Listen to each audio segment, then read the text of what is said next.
All right, let's do a rundown um, between where we left off, learning about the Church and Islam, and the reading before the one that's due today. So, the Church during the High Middle Ages, between the years 1000 to 1300, we'll be looking at the following major events and personalities. We're really doing a review.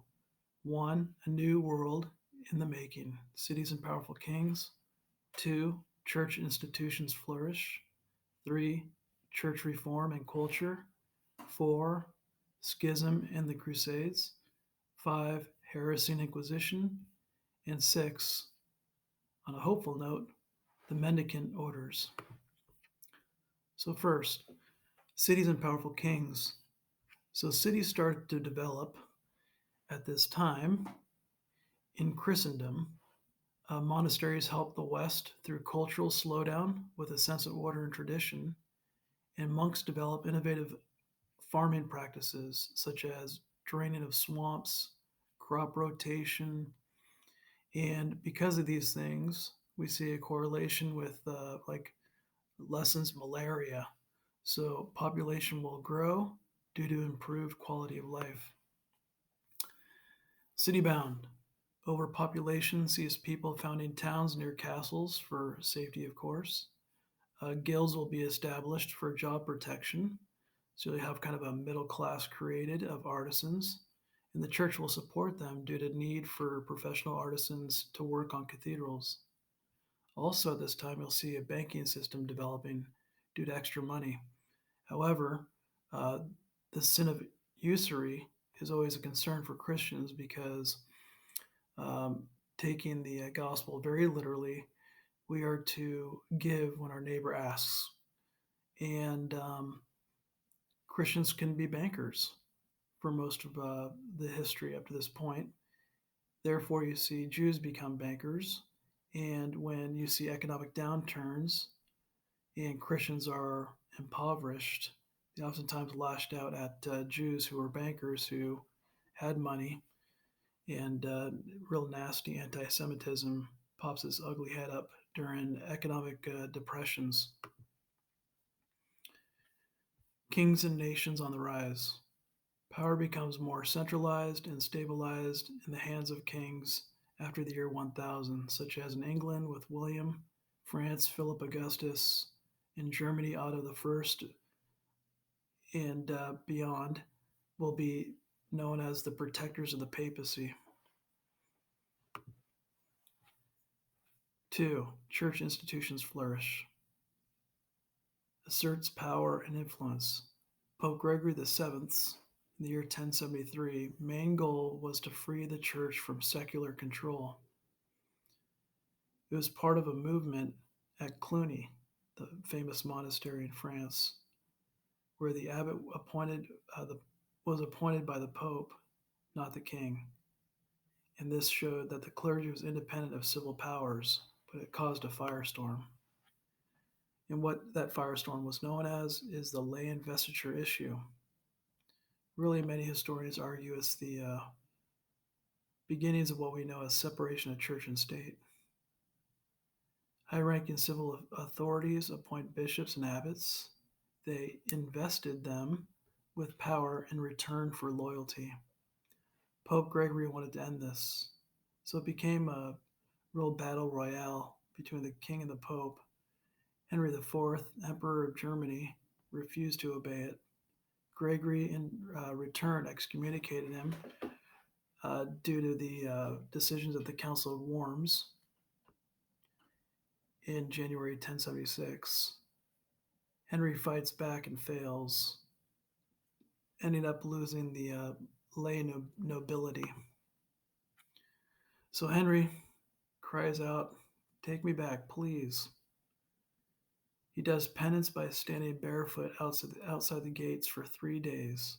Sound familiar? Kind of reminds me of one of the events we earlier studied between Ambrose of Milan, the bishop, and Theodosius the First, emperor. So the Concordat of Worms will be signed in 1122, saying no ruler Only the church appoints clergy. 3. Church reform and culture. Papal elections. At this time, the College of Cardinals will be established, a group of bishops from around Rome, to meet to elect the future pope, needing a two-thirds vote. Before, the nobility selected who would be the Bishop of Rome, aka the Pope. Today, the college is made up of cardinals from throughout the world, so you can see that this was to lessen corruption for election to the papacy, a concern that many of you brought up in your assignments. 2. Reform for priests. Celibacy was adopted for Western priests as the ideal, and this comes out of the monastics of the standard of holiness. 3. Cathedrals would be built as physical expressions of Christian faith. They had elaborate pulpits to preach from, and windows and carvings told the stories of the Bible for the predominant illiterate people. 4. Universities. Around the year 1200, schools were attached to cathedrals, and they're not schools as we know them today, but schools for future priests, so like a seminary of sorts. And excess faculty and students came together to form what you and I know today as universities with multiple colleges. And Latin, of course, became the dominant language throughout Christendom. Here are a few examples of those earlier universities. University of Paris, each one had a real specialty. At Paris, it was theology and philosophy. The University of Bologna in modern day Italy, law and medicine. The University of Oxford in England. When Henry had a problem with France, he called back students from Paris and founded the University of Oxford. And the church supported all these due to training of seminarians. And just like today, at Sarah High School, we have WASC, an accreditation saying, yeah, this is legitimate. They're following a curriculum set by the state for secular subjects, and they kind of give us a stamp of approval. The Pope gave stamps of approval. You can see an example here to show that they were Catholic universities. 4. Schism and Crusades. The West and the East, of course, the churches are divided. In 1054, we see the Latin and Greek church officially split. You may hear me and see references, the Latin Rite or the Catholic Church and the Greek speaking or Greek Orthodox churches. And the major issue is over papal authority. So in the year 451, I've referred to this a few times. The Council of Constantinople made Rome superior authority and Constantinople second. And then we have the Libellus Hormicae in the year 519 under Justin. So a few years before 519, Pope Hermisdas made 5 demands, and I'm just going to speak briefly to 2 of them. Feel free to look it up if you want to know the other 3. The emperor should publicly announce his acceptance of the Council of Chalcedon and the letters of Pope Leo previously about his authority. And 2, or B, the Eastern bishops should make a similar public declaration and in addition anathematize heresy leaders that were fermenting at that time. And of course, those in the East said no. But when Justin I became emperor of the East in 519, he said yes to all these demands. And I've also brought up earlier in the course the creation of the Papal States, very significant event, in the year 756.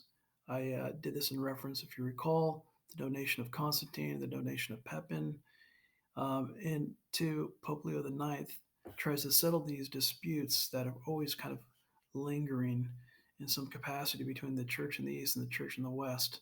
And he'll send an envoy. His name is Cardinal Humbert. And while Cardinal Humbert is in the East, the Pope dies, and Humbert ends up excommunicating the patriarch Cerularius, and Cerularius, in return, will excommunicate the Pope. Cerularius declares himself in charge of the Byzantine or Greek Orthodox Church. Now, some good news is that in the 1960s, um, Pope Paul VI will lift that excommunication, and the Patriarch of the East will also lift it.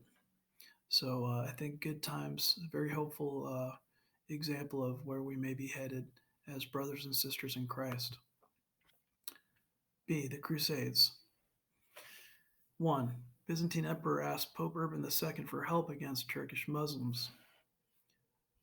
Urban calls a crusade in 1096 to free the Holy Lands from Saracen Muslims.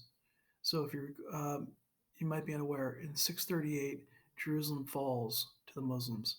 And for the most part, for 4+ centuries, um, there's somewhat peace within Jerusalem, what Christians refer to as the Holy Lands. The problem came up with a specific family of Saracen Muslims who were controlling Jerusalem at the time, and they said no to Christian pilgrimages anymore. So that really set up a nasty situation because back in Christendom, you had Christians fighting Christians, and the Pope said, "Hey, here now we have a united cause, and let's send troops at their own expense, the kings, to the Holy Land to take it back." So the First Crusade was relative success. Um, the idea was that they would be making a pilgrimage, and if anyone got in their way in doing it, blood would be spilled. Byzantine lands would be reclaimed that were taken by Muslim forces. Jerusalem would be taken in 1099. And as I just alluded to, knights will kill any opposition that gets in their way of making a pilgrimage. D. The Crusader was seen as defenders of the faith back home, and because of this pilgrimage, at great cost, both materially and physically, they'd be granted indulgences. The church has always taught about indulgences. Of course, you guys just read about them, the abuses of them during the Protestant Reformation or the events leading up to the Protestant Reformation. This is a belief where one does something at their own expense as a form of prayer, such as a pilgrimage, and that in the process they're deepening their faith and in hopes that sins will be forgiven for themselves in the next life or for deceased loved ones in the next life that are already there. The Second Crusade was a huge failure. Muslims retook all. The Third Crusade, led by the kings of England, France, and Germany, will rally troops and only reclaim a small strip in Palestine.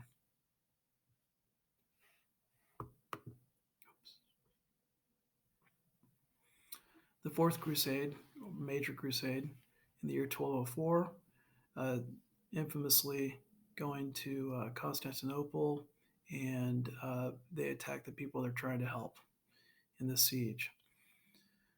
So historians argue there's like 10 more crusades off and on for centuries, and most of those were nothing but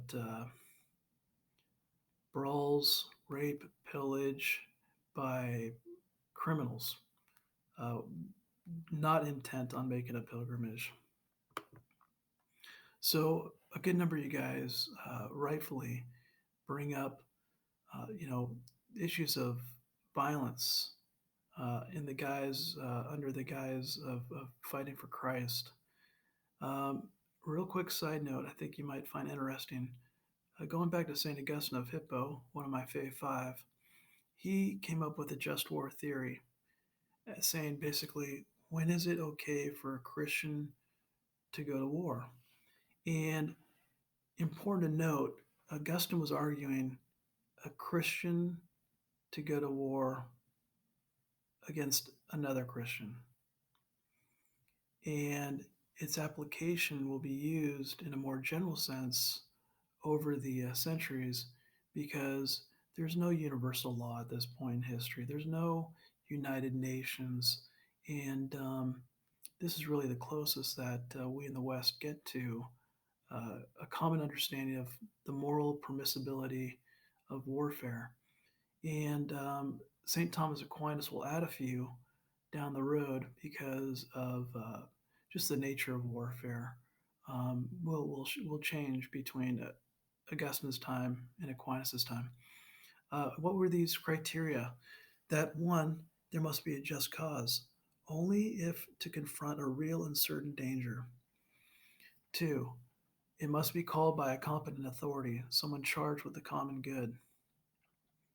Three, there must be comparative justice. The rights and values justify the taking of life. Four, right intention. A just cause must be the only reason for the war and must continue to be. Five, last resort. All peaceful alternatives must have been exhausted. Six, probability of success. Hopeless resistance should be avoided. And seven, proportionality. Damage and costs to be inflicted must be proportionate to the good expected.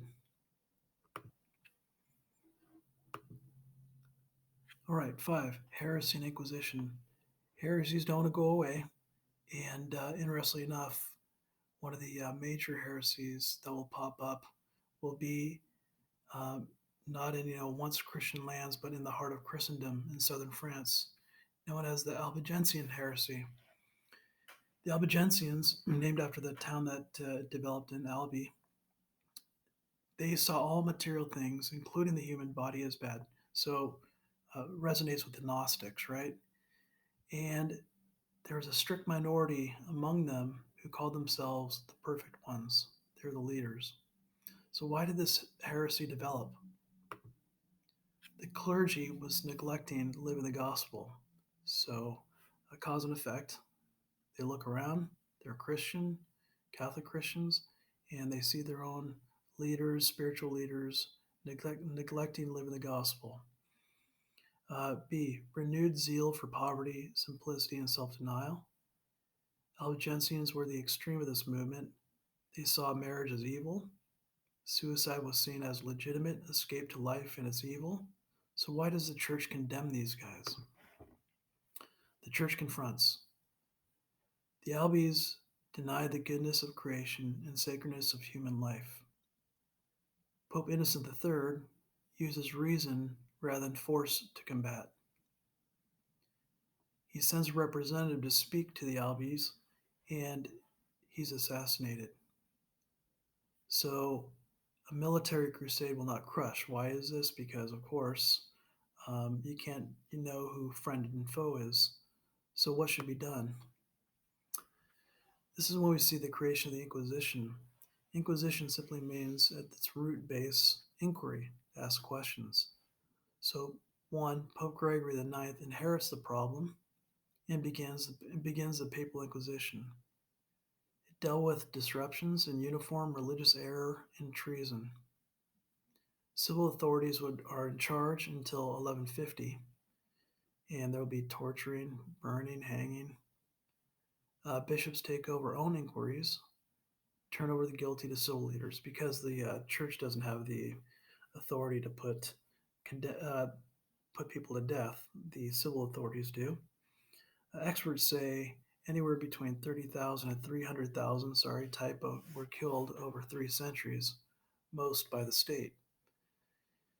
In 2004, a historian argued only 1% of the 125,000 people tried by church tribunals as suspected heretics in Spain, which had the longest Inquisition, were executed. You can see where I found that. You might be interested in reading that article by Sophie Ari. So we end on a hopeful note with the Mendicant Orders. We know them because St. Francis of Assisi, St. Junipero Serra, of course, is a Franciscan priest in that religious order founded by Francis, was a mendicant. There are new religious communities that pop up, and it's a response from within the church moving back to the gospel. So some of the big ones were Dominicans, Order of Preachers, Friars, founded by Dominic de Guzman, and they were started to go to the Alba Jensens and to meet them wherever they were, farms, bars, and to try to speak to them and bring them back into the folds of the Catholic faith. Mendicants lived in community. The Dominicans, in particular, fostered scholarship. That's their real charism, and will staff universities. More on that in just a minute with the most famous of Dominicans, St. Thomas Aquinas. The Franciscans, founded by Francis of Assisi, emphasized poverty, simple living, and care for the poor. That was their charism. It greatly challenges the church's self understanding at the time. Plenty of historians have argued that if it weren't for Francis, the church as we know it probably would have imploded because of abuse, corruption, things of that nature. And he really reminded, including the Pope during the time, who will give Francis the authority to start this order, that holiness in light of the gospel is the only way. So these mendicant orders were monastics who basically took the show on the road beyond monastery walls. So Thomas Aquinas, one of the real positive things that comes out of the Crusades, I know it kind of sounds bizarre to say that, is that Aristotle's writings, which were lost during the barbarian invasions in the West, were reintroduced to Christendom. And Thomas Aquinas is a Dominican priest, a Mendicant scholar who lived between 1224 and 1274.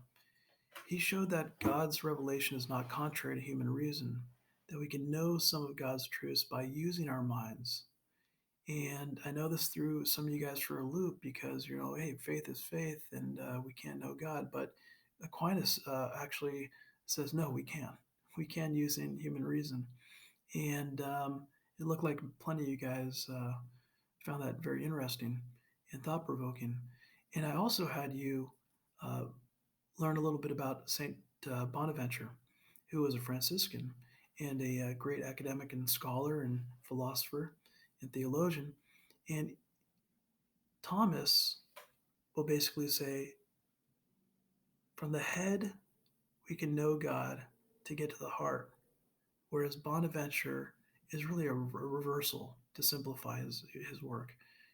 No, God is embedded in our heart, and it can help us get to the intellect, the head.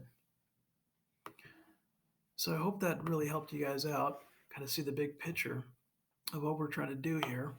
And I'll end there for now. As I said earlier, you can email me anytime. You can, during class, just come and speak with me about the assignments, past assignments, and we'll get through this together. Thank you.